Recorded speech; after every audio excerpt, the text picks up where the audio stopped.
Welcome to the Herbs in Action COVID and Beyond panel discussion with Phyllis D. Light, Larkin Bunce, Thomas Easley, and Erica Galanton. This session was sponsored by the Herbal Nerd Society in partnership with The Practical Herbalist and Real Herbalism Radio.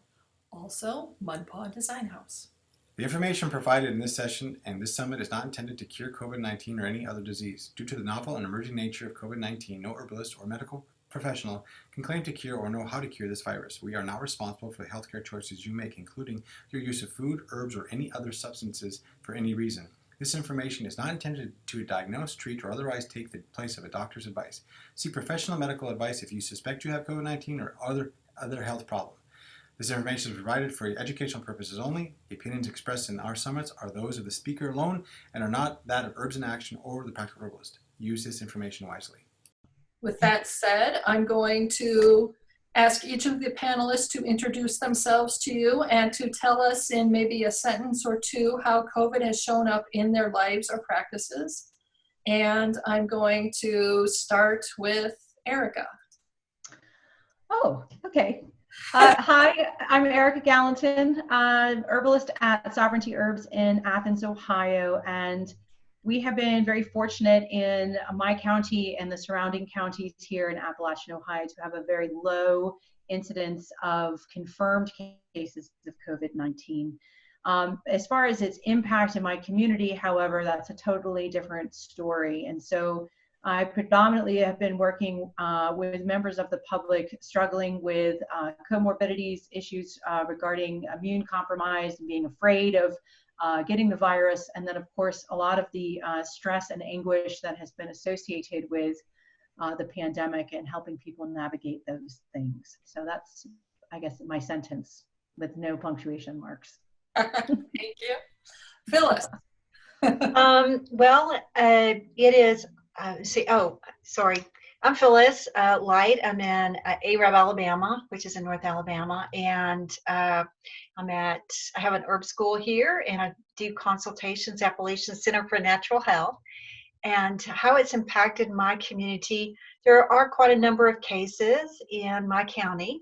It's the 5th highest county in the state for cases, but most of the cases are concentrated in factories, because a lot of the employment in my county was considered essential. So the chicken factories are all still open, and chicken processing is a huge industry in Alabama. Chicken and meat and beef. So meat processing big. So that's where the cases tend to be concentrated and cluster, is in the meat processing plants. Especially chicken processing plants. And folks who work in those plants tend not to have medical insurance or very good medical insurance, if they have any at all. It's not a fun job to have, and they're not paid really well. So there's been a lot of struggle with those folks looking for any kind of home remedies. And as we know, at one point, the CDC even said on their website, there are no medical treatments for this disease, and home remedies are basically what you have. And so I'm not sure they are interpreting home remedies the same way I am, because I'm including herbs and nutritional supplements and all these other things in home remedies. So that has been like just folks needing to mild cases, but trying to get over it. That's mostly what I've seen. There's been a few folks contacted me who have had, like Erica said, something else going on, and they had high blood pressure or diabetes. Obesity is kind of like a huge issue in the area, and they're just like afraid they're going to get it, or they know somebody who has got it, or they know somebody who has died in kind of like that similar situation. So at one point, it was thought that Alabama would have one of the highest death rates in the nation, just simply because there's so many people in the population who are unhealthy.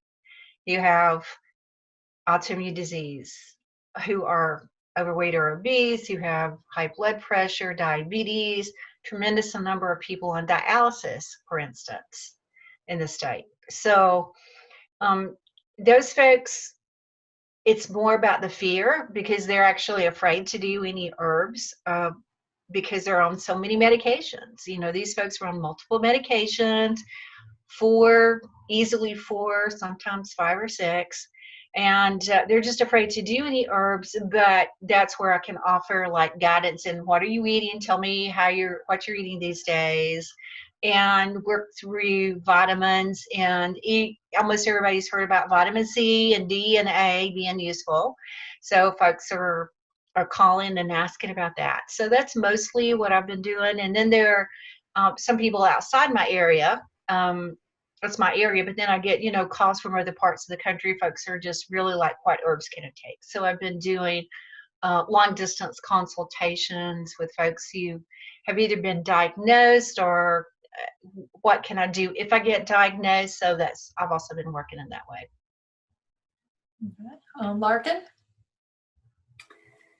Yeah, hi, I'm Larkin Buns, and I'm a clinical herbalist and teacher, and currently the executive director of Vermont Center for Integrative Herbalism here in Montpelier, Vermont, which is central Vermont.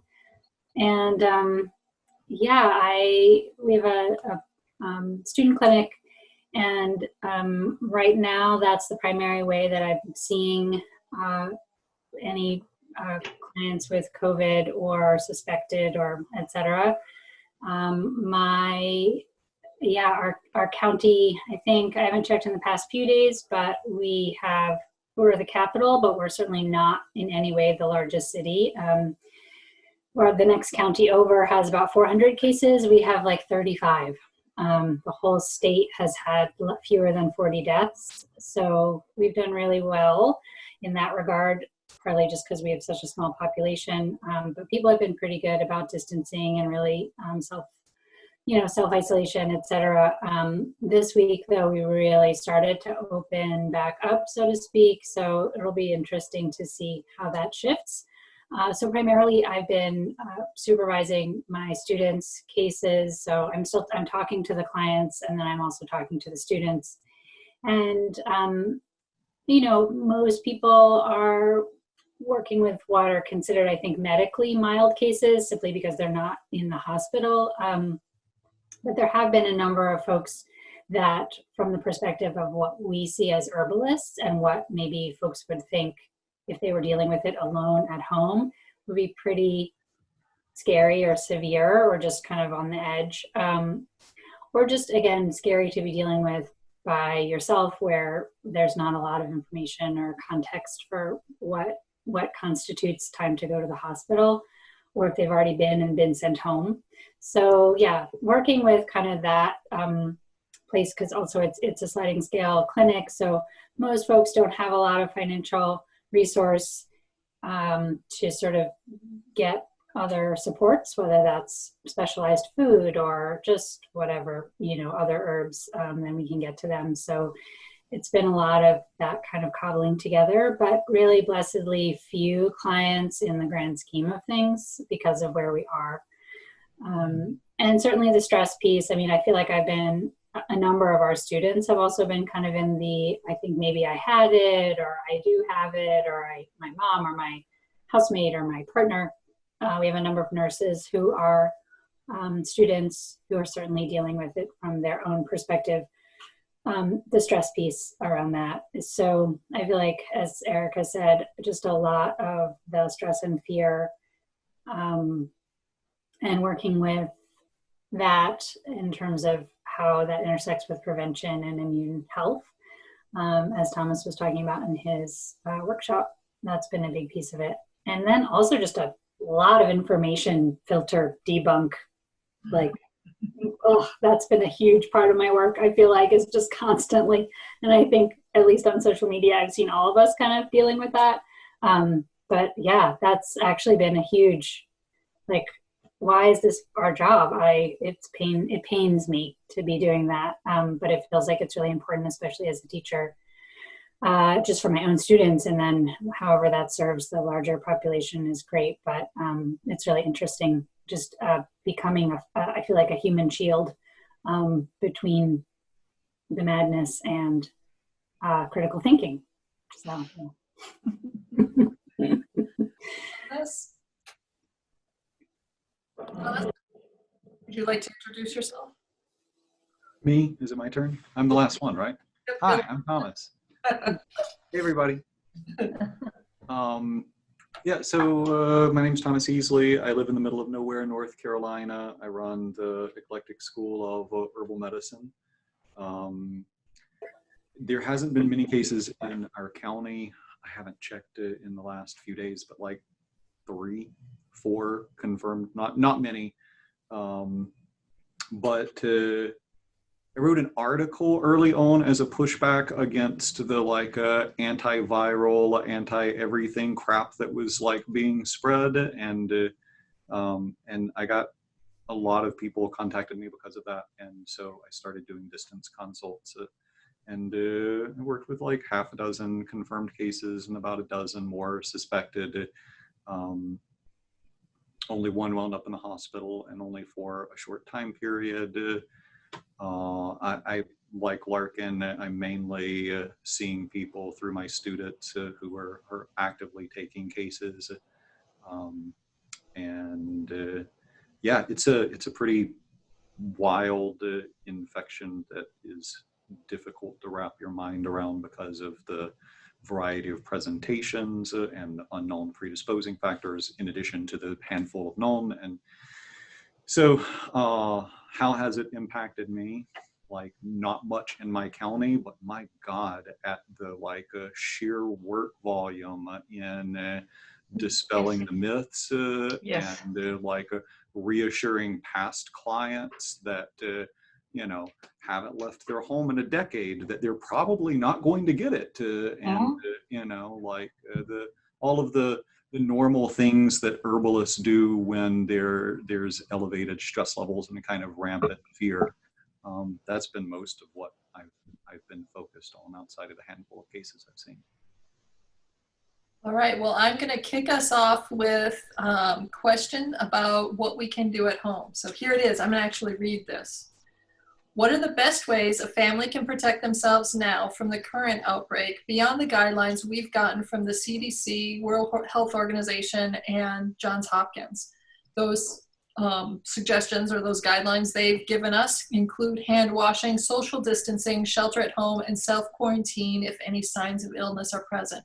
So beyond those things, what can we do? Anybody? Start? I've got some lots and lots of garlic. All right. Yeah, stick it everywhere.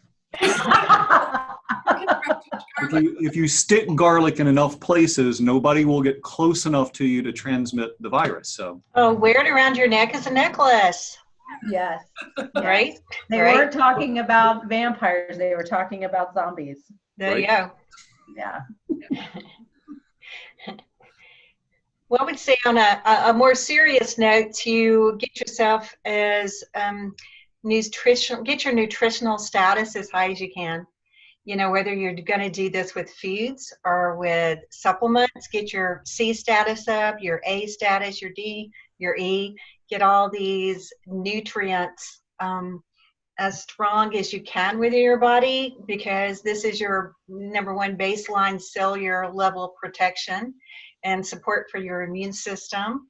And this is why they're doing IVs in the hospital of these, right? So I really feel like the higher nutritional status, if we do get it, maybe it won't be so bad, right? It's so, that's a guess, you know, theory there. But so that's what I'm going on, and that's what I've been doing my family. And wherever my family have lived, I've been Amazoning them nutritional supplements. Right? Here, take your D. I know you're not going out, right? Here, have some A, you know, eat some more fish. So just, you know, combining foods and supplements to get that nutritional status up. And then be attentive to symptoms and get onto the herbs when symptoms present themselves to you and your family. to maybe head some of this off of the past, because that's what we really want to do. We want to be like the 85, 90% that's mild case, right? That's who we want to be. Not the 10 to 15% that ends up in the hospital, you know. Yeah. And I think nutritional status is a big part of that, as well as stress level, which eats up a lot of nutrients and just wears away at your immune system. So those are two biggies, right? Erica, did you have something to add there? Yeah, I guess I think that that's one of the things that's come up the most, for me in my practice. So I've not had any, honest to goodness, have not had any direct work with the virus itself, but there's a much bigger situation happening at large, especially with this, I don't know, quasi like, oh, just work as if everything's fine. You be at home, you're working from home, you've got your kids running around, there's no daycare, they haven't been in school since the beginning of March. You're losing your mind because you can't leave the house. There's like, they're bored to tears, they're ripping their hair out, they're ripping your hair out. And and meanwhile, you're still supposed to be producing and staying high octane and getting everything done. And it's really, I think that in itself, what I've seen the most is the impact of this lifestyle change for people affecting other health problems that they have. So I'm seeing, the blood pressure is going nuts, and the migraine headaches are going nuts, and the digestive issues are going, all of your diet stuff just went out the window because you're like, no way am I going to try to be able to stick to this regime when I've got my entire family banging on my door every second. So I think it's a different kind of stress. It's a different kind of stress. It's a very real stress, and I think that, giving themselves a little space to be freaked out, to be tired, to be fatigued, and, knowing that, trying to do your best and working with your home team to create and carve out some space for rest, and just time by yourself. So those, and I know that this isn't as easy as just sitting and taking a cup of tea, but you could definitely go in the bathroom, lock the door, drink your tea, for 5 minutes. And yes, they might still be banging on the door, but at least you're by yourself. Right. And not to underestimate the impact of the lifestyle change and what it's going to be having on people's health and their immunity as well. Right. Yeah. I would say that like giving yourself that space, Erica, is so important. And I think diet and nutrition is essential. And at the same time, we can hold space for the fact that you just need some freaking junk food in the middle of a pandemic, right? I've eaten more gluten-free chicken nuggets in the last month than I have in the last 5 years combined. It's convenient, it's easy, it's protein, whatever. And I'm okay with that. I have a decently healthy diet most of the time. And if I need to sit down and eat half a pan of brownies to cope with the shitty day that I've had, that's okay too. Like I'll take an extra walk. I'll eat another salad the next day. I'll make sure that, I'm not making this a long-term forever thing, but part of holding space for ourselves is creating realistic standards for an unrealistically stressful time. Yeah. The COVID-5, that's what they're calling that. I'm at the COVID-15. I get it. I'm at the COVID-5 myself, but I've been making a lot of brownies and cakes and pies and yep. Yes, I think a lot of us have been doing that. Are there any, because a lot of us are also facing financial crisis. That's one of the pieces of stress that's happening here. Are there any like foods or herbs specifically that are maybe really low cost or particularly helpful for getting through financial duress? Because we're probably going to be, even if we all got back to work tomorrow, we still have at least 6 months trying to sort out the financial mess we've each got. Right. And longer. I mean, I've heard as much as 4 years worth of trying to sort this out. Right. Well, we've got a lot of food shortages here in Southeast Ohio. I don't know about some of the more rural areas, but for everyone else, but it's been, even in going and getting a red cabbage is almost impossible. I mean, the grocery store, the one that we've got is just wiped out every day. So it's a good question should we all say at the same time, like 1, 2, 3, dandelion greens? Plantain, yeah. Yeah.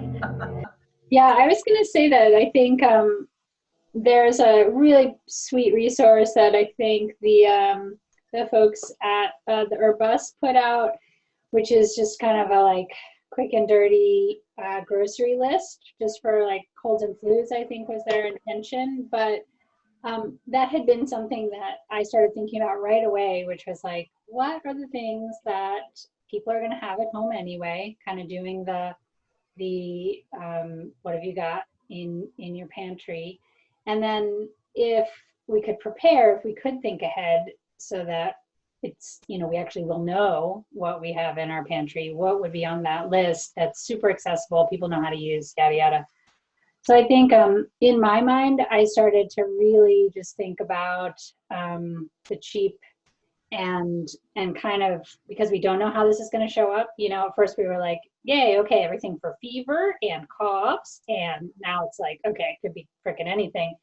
Right. So I feel like for me it was as many onions as won't sprout in your personal cabinet, like whatever way you can keep onions, and citrus, whether you can keep a lot of citrus safe, like if you have enough fridge space, or if you want to dry it or even candy it. I know that takes like a little bit more of a process, but drying, it's like every time I eat an orange in my house now, or anytime I do anything with lemons, I'm saving them. I just sit them out to dry, and then I'm, putting them aside. The peel. Yeah, the peel. Yeah, sorry. But, just having citrus as part of my day-to-day, and also apples.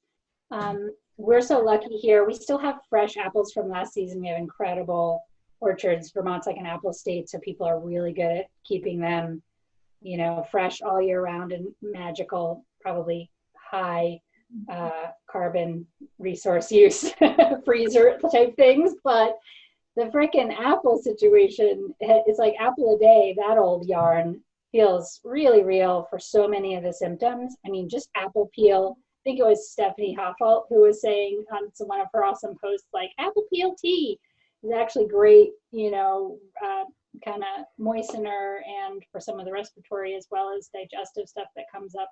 So just thinking also about really getting into the habit of keeping all your ends for making broth, like we of course compost, but we're not so good about keeping all our tops and tips of all our veggies. Now, moving more to doing that. Keep it in the freezer. That helps so much with the like mystery stink. So yeah, just that kind of reworking of the kitchen flow is what I've been thinking more about. That, and just, I'm a seaweed person anyway, but like seaweed in every time I put water on the stove that's going to get a bean or a green or a grain, or there's just like a piece of kelp in there because I'm dry. So that might not be important for everyone, but like Thomas was saying in his talk, that mucous membrane kind of like first line barrier thing. So that for me is like, where are my aromatics and kind of mucus thinners? Where's my C and just kind of bioflavonoid sources, and that's in all those peels. And where am I going to get enough mucilage or just moistening, especially as a drier person? And then kind of in that waste not, want not sort of realm of just like all those good peels and bits and tips and things that actually probably have some more goodies in them than some of what we're saving to put in our meal the first time around. That all that helps with the nutritional status piece and also saves money. So yeah, that's kind of been a big part. And then thinking when I have time to put up some onion syrup or to like process a bunch of citrus peel, as we're coming into the season of greenery, of course, the foraging, But I really want someone, I won't take up any more time, but I really want us to talk a little bit about the foraging situation and access and how that's going to potentially be difficult for people, but also difficult for the plants. Because that feels like the explosion of people's interest right now is so amazing and also a little bit scary for a lot of reasons to me, for the plant's sake. Mhm. Well, before Yeah. we I mean, do it's the that, same with, I'll just say the same discussion with food seeds, like food seed sourcing right now is, I mean, everyone's like, oh, I need my apocalypse garden, and finding actual seeds for your own produce gardens. I mean, it's people are sold out online, they're sold out in their local stores and stuff. So I think it's the same kind of, it's on the same vein of, foraging, in the sense that people are really desperate to be able to, do it for themselves right, right now. right. I would agree. Gardens are very popular here. Everybody's doing gardens. And, strawberries are coming in.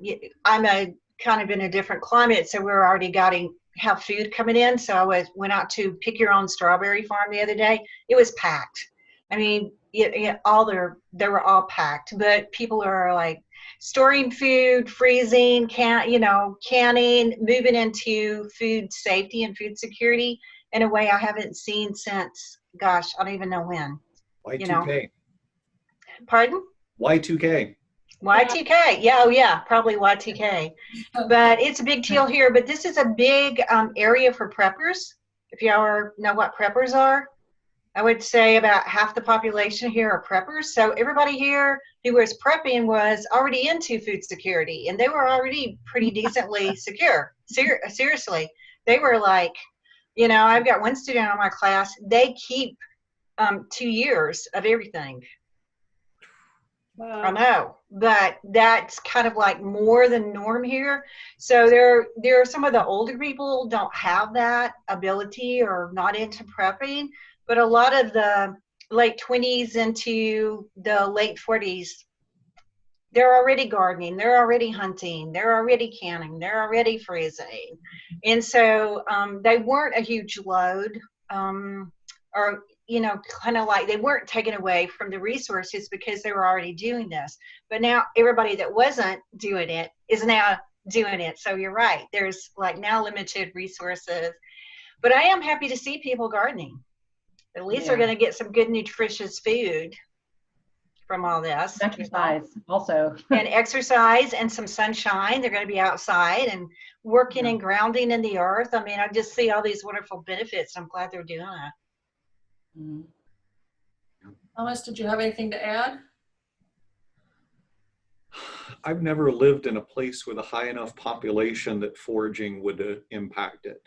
I've always lived in the middle of nowhere, so it's difficult for me, having not seen that, to wrap my head around. I'm sure that it happens, but like city folk have a whole different set of problems than I'm familiar with. Right. And in here where there are so many preppers, that it can become an issue because everybody's out foraging, right? Mm-hmm. All through the Southern Appalachians, in the cities, outside the cities, there are restaurants in Birmingham that, you go in and it's like buku money to buy a dish, and it's all foraged food.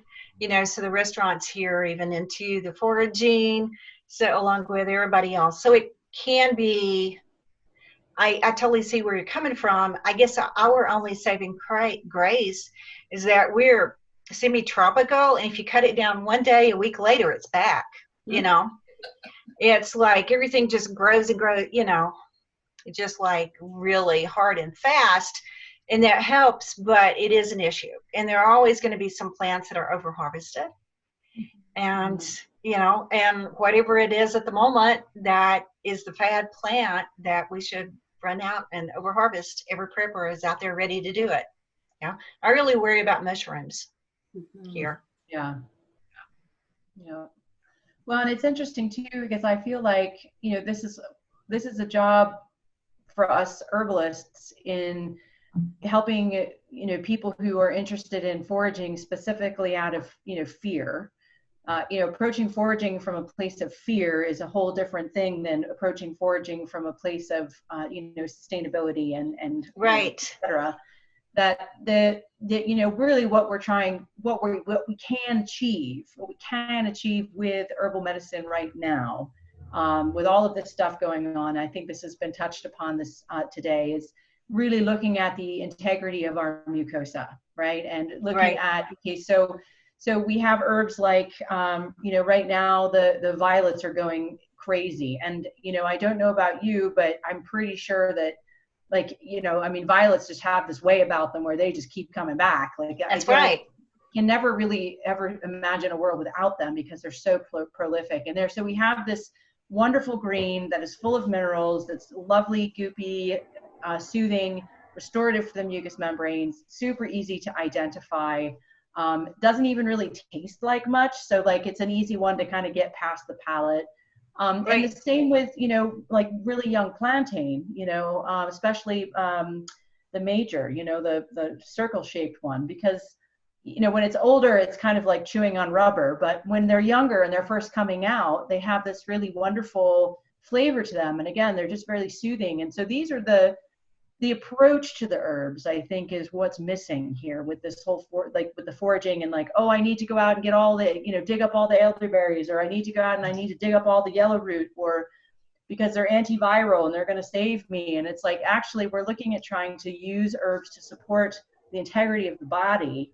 Right. And these are coming from the weeds that are, I think, very, very replenishable, right? So that's very sustainable. Ground ivy is another one. It's everywhere, right? Yeah. And it's such a great medicine. It's super supportive of the mucous membrane tissue, anti-infective, detoxifying. You can go on and on about ground ivy. It's in everybody's yard, any wild yard, right? Yeah. So that's, so I think teaching people about those, which is one of the things that I do, but because they are sustainable. The dandelion, the list is pretty long about things. The red clover, it's everywhere this year. Queen Anne's lace is everywhere this year. It's always going to come back, right? Right. It would really be hard to overharvest all the Queen Anne's lace, right? So, maybe shifting focus to more sustainable plants that are still useful. I mean, Queen Anne's lace is one of my favorites for colds, coughs, and flus. Really traditional Southern plant for that, right? With that in mind, what would you guys each say would be your top 3 plants that would be good ones to be harvesting, to keep in your herbal cabinet, to maybe dry or tincture, whatever, especially to have on hand before the next flu and cold season? There's a lot of talk about the next wave of COVID. So before that really, digs in, what would be your top maybe 3 plants? Phyllis? Well, I would say if something I can harvest and I don't have to order, because those are 2 different categories. I'm going to go for Queen Anne's lace. Really super. If you've never used it as an anti-infective agent for coughs, colds, and flu, you'll be pleasantly surprised about how effective it is. And it's flower head and the young leaves under the flower head, amazing. Also red clover, which is antispasmodic, lymphatic, used to be in the traditional cough formulas because it's so antispasmodic. So I always keep some of that on hand, and how wonderfully it moves the lymph and help take away cellular debris. It's also strengthening and nutritive, blah, blah, blah, so that's 2 of them that I can just go out and harvest. And then plantain. And what I tend to have the most of is Rugel's plantain, the one with that looks like Plantago major, except it has a little red stem, which is our native plantain. So have a lot of that here. It's absolutely so supportive of kidney functioning, and thins mucus. And right now I'm just doing red clover and plantain with a little bit of Queen Anne's lace thrown in. It's like an awesome combination just right there. And I just have to go into my yard. Super sustainable, easy to teach people about, and highly effective. Now, if I was going to order something, then I would get into like the Angelicas and the Ella campaign, which I have planted, but is not prolific. You know, I have to nurture it. And, you know, I'd get into a different set of plants. But that's what's in my yard. And that's what I can teach about. And that's sustainable. And it's also effective, right? Yeah. So 3. Nice. Larkin? Yeah, I was definitely thinking about plantain. That's kind of one of my tops as well. But since you already said it, then I get another one. All right. So for me, it's yarrow. And, you know, I'm really speaking from, I'm just going to say, like, here's what I keep around because, you know, I wrote some articles for our, you know, kind of our little local school newsletter in the very beginning when people are like, what should we, you know, basically this question, what are the herbs? And it's like, you know, every household is going to have a slightly different collection for the people that are in it, you know, and it's like I've said, I'm this sort of dry person that gets hot because of that. So I'm going to be looking for all the mucilaginous stuff and the things that are able to cool me down without making me, you know, totally freezing. But then my partner is, you know, this much more just like chill, super resourced, moist enough kind of person. So we kind of have different things that we keep on hand. But that's all to say, yarrow for me is one that I can harvest in abundance. And I really hate being too hot. Like fevers to me are, it's like, I really always want to have my kind of how to ride the roller coaster with fever remedy on hand. And for me, yarrow is so great because it doesn't shut it down, but helps with the vents, as Jim McDonald likes to say. So I always have yarrow and then something in the mint family just to make it not taste like the most bitter and doomful, and also because it's a nice synergy. For me, that's usually either anise hyssop, which I grow, or, you know, lemon balm, which is taking over my yard. So that's kind of like my always have on hand pair. The yarrow is super available in the wild here.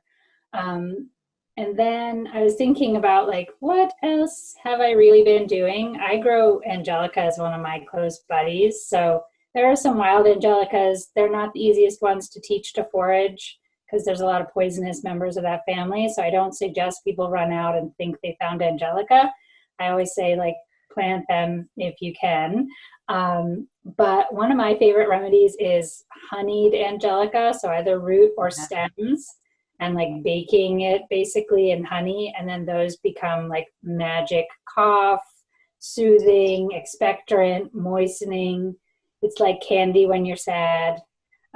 So that's kind of my favorite thing to put up, you know, that I feel like kids love it. And yeah. So a student just said the other day who'd never really been interacting with angelica in a direct way, and she dug some roots. And she said, I think angelica smells, it is the scent of magic. And I was like, oh yes, totally it is. So anyway, that's just, it's not a plant, you know, that's one I try to cultivate if you have any room to do it. So that's my 3. Okay. Erica, Thomas, which one of you? Yeah, I wrote my list down. It's not 3. Oh, of course not. Of course, probably like. But no, I really like Phyllis's model of like, what can I go pick? What might I order, right? So I was thinking when you were talking about the things growing around you, Phyllis, a plant that I learned from you that I have seen more of this year than I have seen since I moved to North Carolina, and that's lyre leaf sage. Oh, yeah. It is all over the Everywhere. place. It's in full bloom. It is an amazing nerve tonic. It's like non-sedating, increases your capacity to deal with stuff. It's got a little mucous membrane action. Mm-hmm. I am really enjoying that one right now. I'm going to ask you a quick question. Is that I talked about that one today in my class. Yeah. Oh, nice. Okay. Yeah. Is that the same thing, or is it the same family as like culinary sage? Mm-hmm. It's very different because I'm personally not familiar. It is Yeah. in the mint family. I mean, right? It is a sage, but it's Not nearly as aromatic. no. Yeah. So I do. So I've really been enjoying that one. Kind of in my mind, I think a good demulcent or two, a good aromatic or two, an antispasmodic or two, and a crap ton of nervines is what I'm focused on, right? So I, I have found, so in the demulcent category for the mild to moderate stages, I found things like okra and violet to be super helpful. Moving into the chest tightness that doesn't respond to antispasmodics because it's tightness from the dryness. I found Solomon Sill and pleurisy root to work better than anything else I've tried thus far. But I don't think that you need those unless you don't have one of those mild cases, right? Only like if you move into the chest tightness that doesn't respond to lobelia, which has also been lobelia and pleurisy and Solomon Sill have been really nice for that chest tight feeling in the people that I've worked with. My aromatics right now, thyme. Like I love the French saturating method. Like, about a quart a day is the starting dose of like strong thyme tea. And when it's coming out of all of your pores, that's when only a couple more cups is all that you need. And so I've really liked that.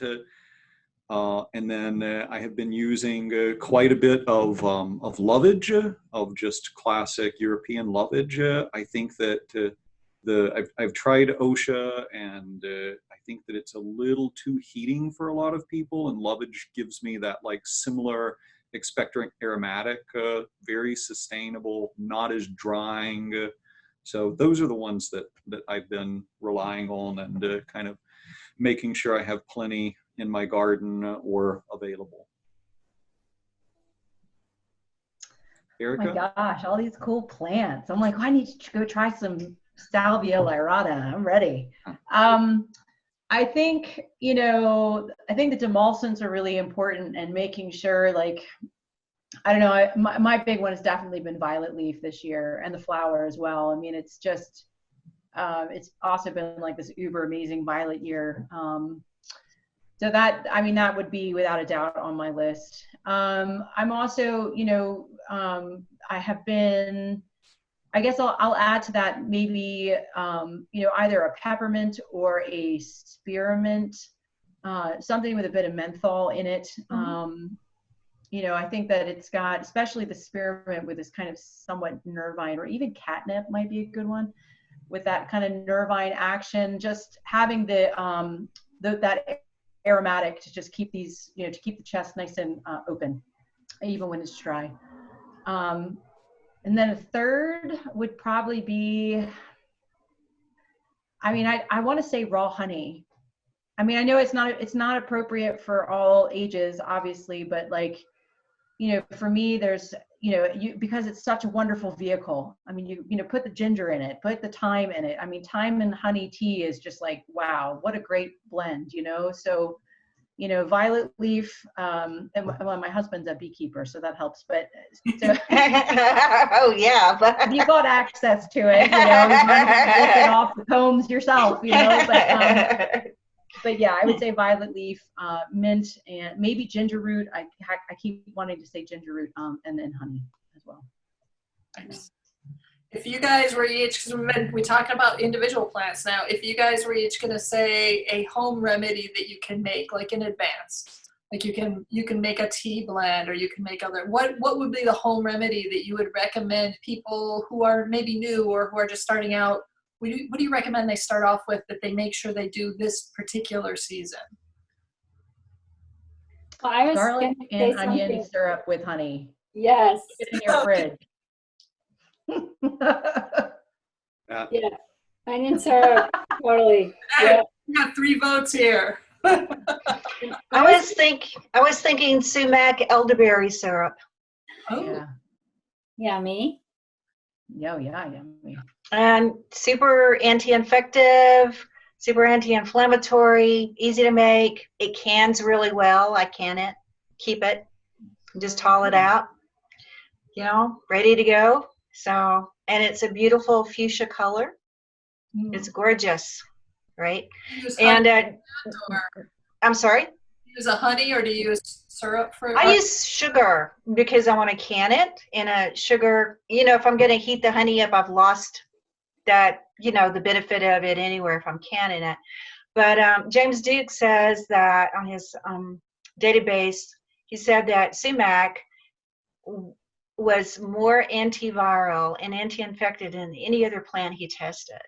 And almost every place in the country has some sumac, so it is at the top of my list to harvest and preserve and save for cough, cold, and flu season. Great for the kidneys, and it kind of cuts because sumac is a little sour and elderberry is a little musky, cloying muskiness. They like combine really well together, and the taste is kind of like unique and very tasty. So easy to get down. And then who wants to explain the garlic, onion, honey?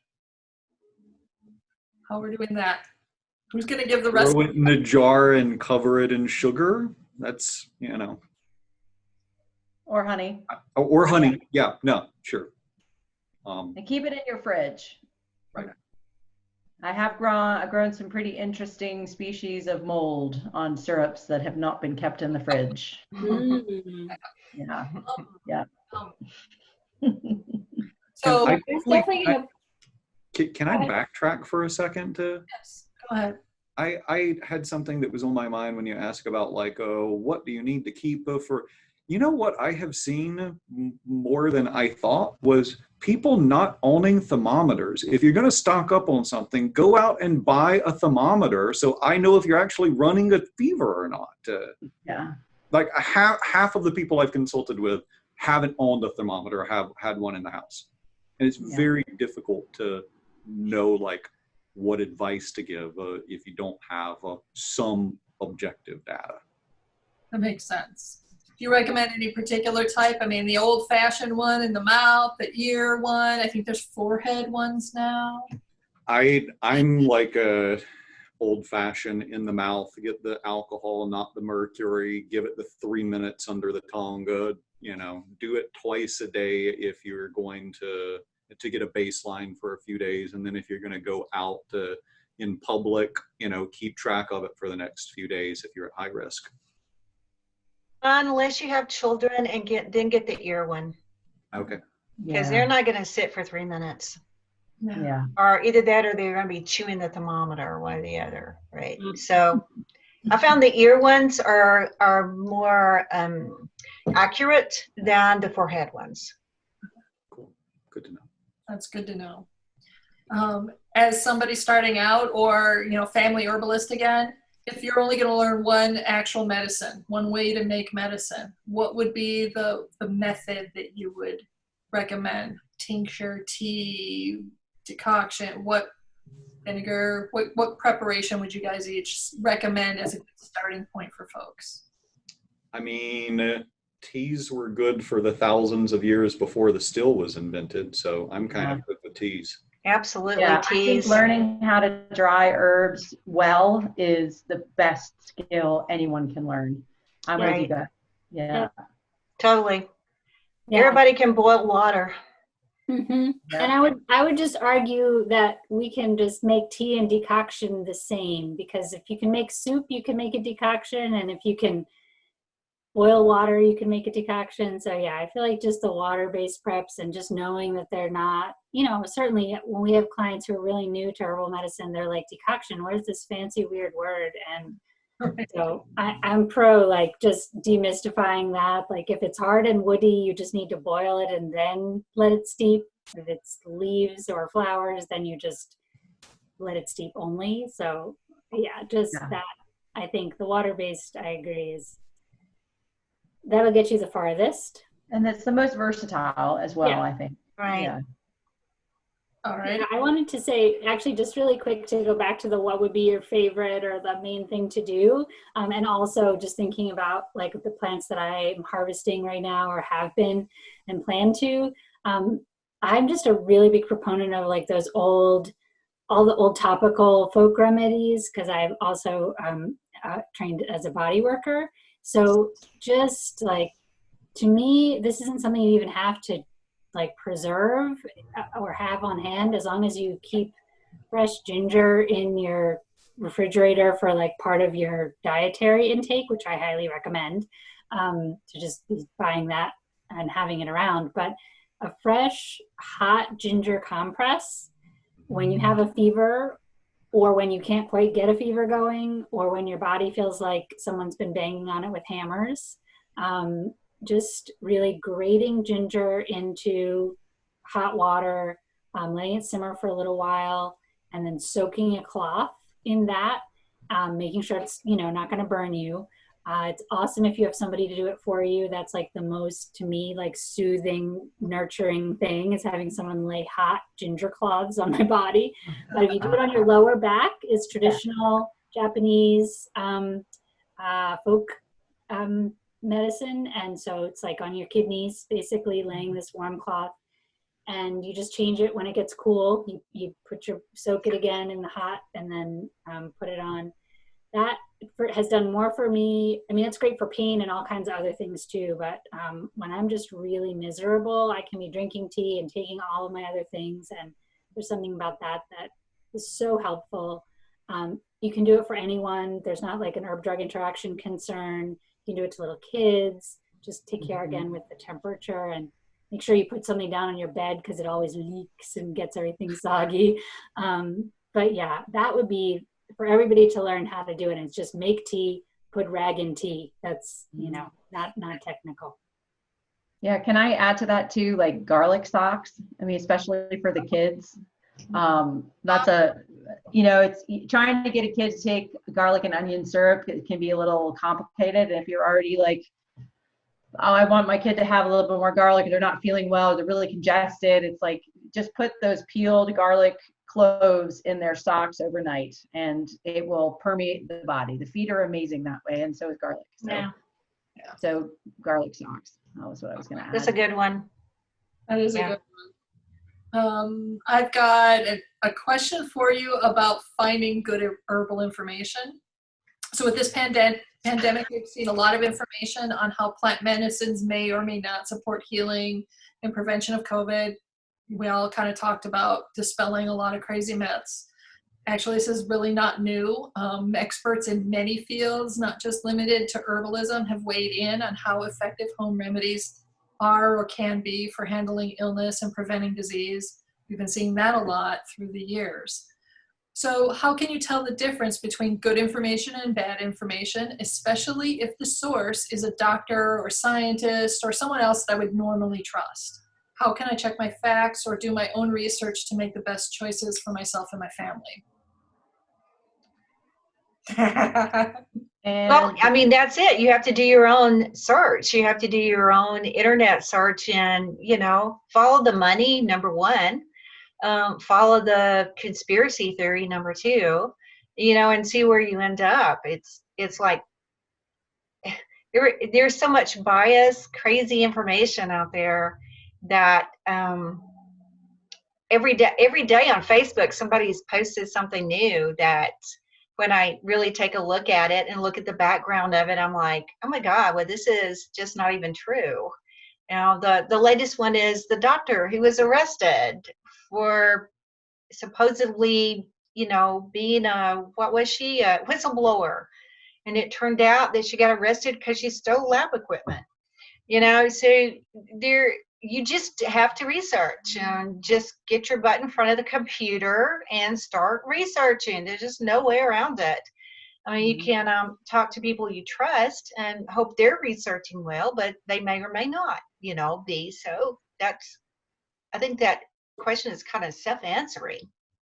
Get yourself down there and research. Yeah. Well, I feel too. Oh, go ahead, Thomas. one of my graduates wrote a article called let's see, I posted it a few weeks ago. Petri dishes aren't people. The dangers of extrapolating in vitro research to clinical practice. And Camille wrote this and a few suggestions on how to train your inner skeptic. Roll your eyes at miracle cures, beware of technobabble, seek out clinical studies, and avoid extrapolating internal applications from in vitro research. Don't take everything at face value. So that, be cautious of testimonials, consider history of use, look for information from unbiased source. You know, so there's a whole article and a graphic series that went along with it. But the fact is, like, if you weren't actively practicing critical thinking going into a pandemic, I'm not sure now is going to be the most effective time to learn. Fear drives our dichotomous brain. Our survival instincts classify everything into safe or unsafe. And when we're being driven by fear, we tend to look at everything in black and white also. And the fact is, almost all of the research out there is solidly in the gray. It's not black or white. There's always caveats and nuances. And it takes a lot of effort to identify what you don't know and be honest about that. And you really can't start looking for accurate information until you have identified your own biases and until you've cultivated critical thinking in general. You aren't going to be able to critically analyze science. So, you know, there's some good resources out there for becoming a intentional skeptic, for cultivating critical thinking. And I think now is a great time to start doing that broadly. And as the fear cycle decreases, expanding into medical literature is maybe a better time. Candace, I'm sorry, I'm going to have to sign off. Okay. Thank you so much for having me, and this has been a great day, and thank you so much for doing this. It's been wonderful, and bye everybody, and y'all have a great rest of the panel, and I'll talk to y'all later. Bye, Phyllis. Bye. Erica, did you have further thoughts on that? Yeah, I suppose one of the things I was gonna, you know, if I'm just like a regular person, not regular, but if I'm not used to using herbs and I'm listening right now to what we're talking about, you know, going in and looking at medical research may not be possible. And just, you know, feasibly speaking, also with, you know, it takes practice. There's a lot, and like Thomas said, to be honest with you, there's not really a lot of high quality research into herbs in general anyway. A lot of it is this kind of petri dish stuff. But I think, you know, one of the things I mentioned about with the essential oils in my talk was this idea of, you know, I think there's two things. First of all, I think we need to have realistic expectations of home remedies, right? You know, I do think that herbs are really profound tools to supporting the body, for the body to do the work. And I think the second thing is this, that, you know, thinking about, so if I'm out there and I'm looking for good quality information or unbiased information, if the person who's writing whatever they're writing is saying, oh, take this, it's going to cure your COVID, or take this, it's going to cure that, or here's this magical thing that somehow the entire medical profession has never heard of before, it's going to work, do it. That this is probably not the kind of individual that has much credibility when it comes to disseminating information about herbs. And that you really need to remember that you have to have realistic expectations. This is not, you know, you're not living in Harry Potter land here. This is not, you know, let me whip out a magic potion that's going to fix it all. It's just not how it works. So there's that kind of red flag, right? Red flag, this person's using the word cure. This person's using the word treatment. These are words as herbalists that, generally speaking, at large, are not necessarily terms that we're legally allowed to use about herbs anyway. And so the language that the herbalist is using in their publications is also going to give you a clue as to whether or not they know what they're talking about. The third thing is I'm going to say is this paradigm, this idea that we're using herbs to treat problems, right? This is, for me, this is a real sticking point I have, because this is the practice of medicine, right? Legally defined as the practice of medicine. So for me, I don't practice medicine. I'm not using herbs to treat disease. I'm not using herbs to treat symptoms. I'm not using herbs to treat, anything.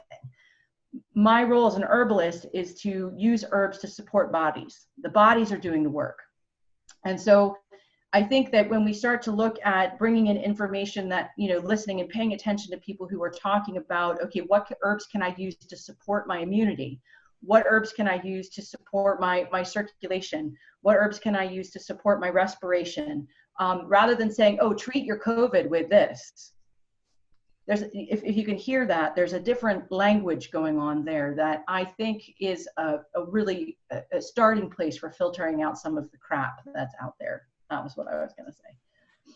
And if it's not herbal focused, if you're looking for unbiased sources outside of just herbal research, I'm frozen in time. Oh, You're still moving, Erica. Oh, good. You're fine. Can you hear me? Yes. Okay. So I was just going to say, I came across a really good article. One of my favorite people on social media right now is a medical doctor, Jennifer Caston. And she posted today the 5 easy E's of source vetting. So reliable sources don't say they're the only ones with the truth. If they're claiming the exclusive, inside track, it's probably crap. Emotionality. Reliable sources don't use emotion words or try to make you feel strong emotions. Expertise. A reliable source knows what they're talking about. Ego. None for a reliable source. Earnings. None for a reliable source. So if you can remember, to avoid the exclusive, avoid the emotional, focus on the people that have expertise in the field being talked about. Like having a PhD in computer science doesn't mean you know shit about vaccines. And avoiding ego-driven and earnings-driven stuff is a good general way to vet sources. And I just want to promote Jennifer L. Caston, Kasten, on social media is like the shining light of unbiased, factual information delivered in a really effective way. So yeah, I was going to echo that, just pointing out that but I also want to say, Erica, I love your highlighting of there's language that most professional herbalists in the US are going to use. And when folks are not using that language, it's a flag, or they're using language that points to that exclusivity or that miracle factor. I think that's a fantastic point. But all I wanted to add to the conversation, which really dovetails with reading Jennifer Caston, who is a shining light of grounded speech these days. She's an MD and has 2 Master of Science degrees in other related fields. Because people are wondering, well, this person's a doctor, so we should trust them. This person's, whatever, some kind of scientist, and which can be like a weird veil of authority and mystique that culturally we just give over power to. And so I think that when we don't feel like we can look critically because we don't have the personal training or knowledge, or Thomas is saying, now isn't maybe the time, while we're terrified, to try to figure out how to be in critical thinking mode all the time. The thing to do is, if we see something on social media or on the news, or someone tells us something and it sounds really good, we feel like it might align with something we've already been wondering or hearing about, or it just confirms something we want to be true, or it confirms something we really don't want to be true, like, holy shit, it's as bad as I'm afraid that it is. Whatever, each of us have different techniques that we sort of our intellectual techniques for surviving, that we go to worst and best case scenarios in terms of our bias. My suggestion is always wait 2 days. Don't share it. Don't freak out about it. Don't use it. Don't do it. Because while this is in some ways like waiting for other people to do the thing, you know, it's like everyone out there isn't a professional herbalist or a physician, and it is the job of folks whose job it is to vet sort of what's out there professionally, and someone somewhere will usually, or many people, like this person Jennifer is doing, but other physicians, other epidemiologists, other, you know, virologists are going to say, this thing over here that everyone is talking about is crap. And so just like waiting for peer review, because so much of what's coming out right now is literally getting, even studies are being published ahead of peer review, and then the public is grasping onto that and then turning it into something it's not. Just like the wait and see approach, I think it can be like one of your best first steps, is like don't jump on anything, particularly because it feels like everyone's just trying to discover like the new thing or figure it out first. And that's just always going to breed, unfortunately, a lot of incorrect or potentially dangerous information. And eventually we're all going to get to something that's actually helpful or useful. But I like to just wait and see what the community that the person is speaking from has to say about what, you know, what's being put out. So that means that we as herbalists have to be paying attention, and we're all saying like, oh boy, we're tired because we're paying attention to what's coming out. And we're kind of all taking turns being like, no, yes, no, oh, yes, huh, and you're seeing physicians doing that too. And you're seeing epidemiologists doing that too. So just the wait and watch approach is also a really good one. Yeah, that is all really helpful. And thank you for talking about the language, talking about, you know, the E's and what to be, how to evaluate, and the idea of waiting and just giving it a few days. And what I would add to that is not only is it wise to wait for a couple of days to see what everyone else is saying, but also to let your own fear response go down. Let yourself just get a little bit more grounded and centered and reevaluate what you were thinking the day before when you read that. So that's great. I like that. I have a whole ton of very specifically like plant and herb related stuff. Would you guys like to tackle some of those? And if you would, I'll put them out there. If somebody's got to get going, by all means, you know, go ahead. I'm gonna head off here, but thank you so much, you guys. Larkin, Thomas, lovely to see your faces. Good to Love see you. Erica. Thank you, You Candace, too, Erica. for an amazing day. You really, I know that you really worked very hard to make this happen. So thank you. And thank you, Patrick, as well, for your work all on that. Yes, and Okay. thank you so much for being here. Yeah. See ya. And Candace, I've Yeah. got about 10 minutes, Candace. Okay, great. Yeah. We'll take about 10 more minutes and then I think we'll be done because, yeah, I'm there. That'd be great. I actually just had one thing. I thought, you know, we could give something concrete. The American Herbalist Guild has a whole section on their website that they've dedicated to gathering resources. They're not 100% vetting them, so you still need to use the like read many and compare. You know, if there's something that stands out that doesn't quite fit, sure, you might not choose that.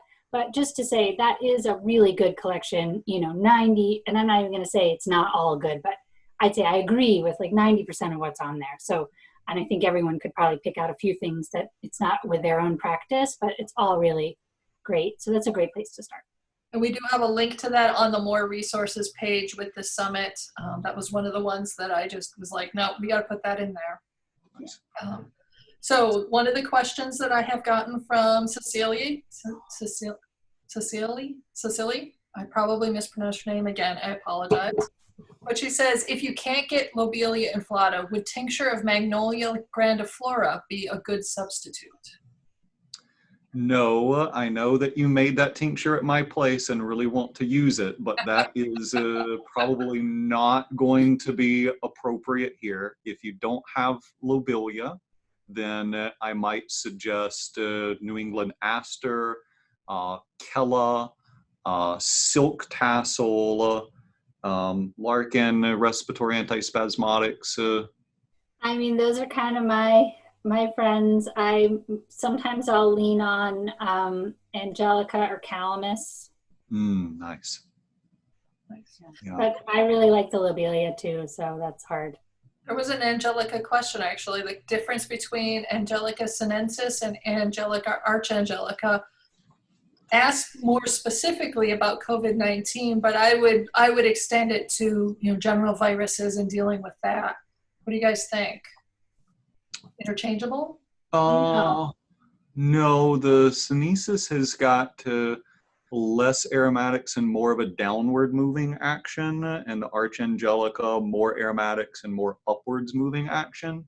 So I would lean towards the angelica archangelica, and I don't know about the wild angelicas. Larkin, do you?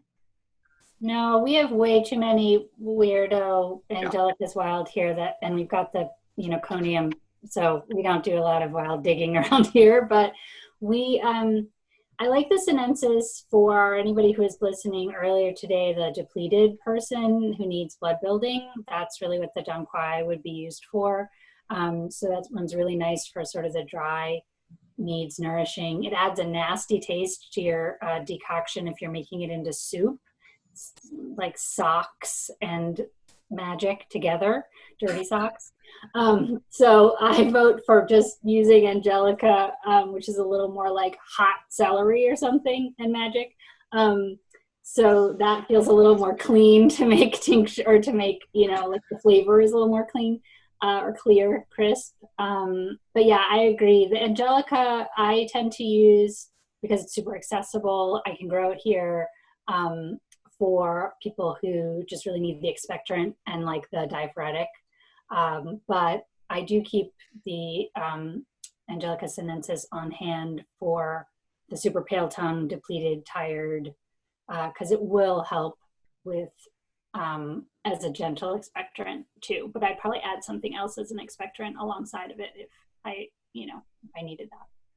So Thomas, you talked about upward moving. Is that the expectorant action? Is that kind of like how someone who's not really into energetics and is maybe a family herbalist learning, would that be how you would describe So that? I would say that that engaging your senses and feeling what herbs do is one of the major ways that you can learn about herbs. So if you aren't familiar with upwards moving versus downwards moving, make a cup of tea of Angelica archangelica and sit quietly and sip it for an hour with a notebook and write down everything that you feel. Nice. And you'll learn what that feeling is. Sensory engagement is one of the four major ways that we know what we know about plants. And those actions are very primal in nature and very viscerally felt. So you don't have to be into like woo-woo energetics to feel. You can be if you want to. I think that's fun, but you can feel in your body what upwards and downwards and inwards and outwards feels like. And there's no better way to learn it than to experience it. I have one last question for you, and this is the one that Thomas, I mentioned we were going to ask earlier. Oh, crap. Okay. Oh, goody. This is from Susan of the Herbal Nerd Society, and she asks, how closely is immune health connected to lung health? If I have asthma, does that automatically mean my immune system is compromised? So that if a different virus, not particularly this coronavirus, but some other coronavirus or something else arises that doesn't necessarily affect respiratory system like this one does, will I automatically be vulnerable again? So if another virus arises that maybe is more digestive or some other system is more affected, does asthma mean immediately you're in a high-risk category? No-ish.